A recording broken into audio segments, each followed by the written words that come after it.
இனி வீட்லயே பானிபூரி செய்யலாம் எல்லாரும். ஆச்சி பானிபூரி கிட்.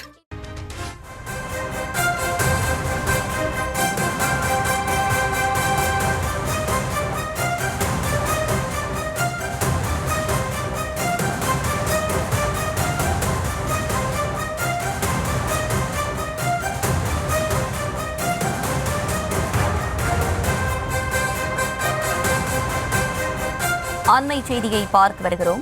தேமுதிக இளைஞரணி செயலாளராக விஜய பிரபாகரன் தேர்வு செய்யப்பட்டிருக்கிறார். இது தொடர்பான அந்த அண்மை செய்தியை பார்த்து வருகிறோம். தேமுதிக இளைஞரணி செயலாளராக விஜய பிரபாகரன் நியமனம் செய்யப்பட்டிருக்கிறார். அது தொடர்பான அந்த அண்மை செய்திகளை பார்த்து வருகிறோம்.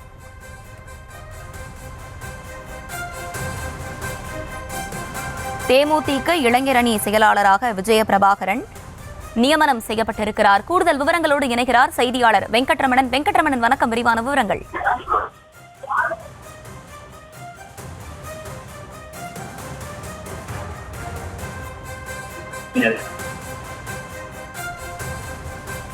தேமுதிக இளைஞரணி செயலாளராக விஜயகாந்தின் மூத்த மகன் விஜய பிரபாகரன் நியமனம் செய்யப்பட்டிருக்கிறார். அது தொடர்பான அந்த அண்மை செய்தியை தற்போது பார்த்து வருகிறோம்.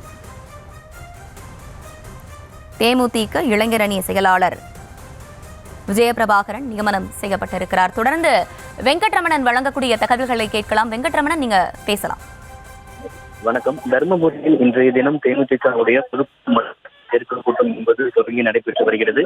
இந்த பொதுக்குழு மற்றும் செயற்குழு கூட்டத்தில் ஒருமனதாக கட்சியினுடைய புதிய கழக நிர்வாகிகள் தேர்வு செய்து பதவி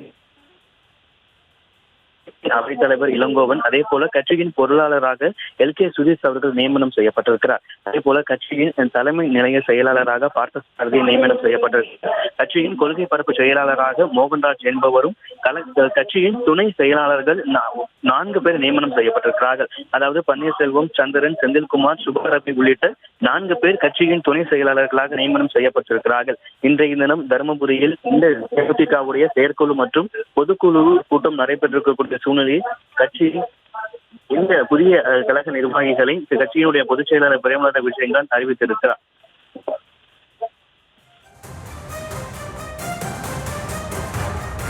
விவரங்களை வழங்கியமைக்கு நன்றி வெங்கட்ரமணன். இனி வீட்லயே பானிபூரி செய்யலாம் எல்லாரும். ஆச்சி பானிபூரி கிட்.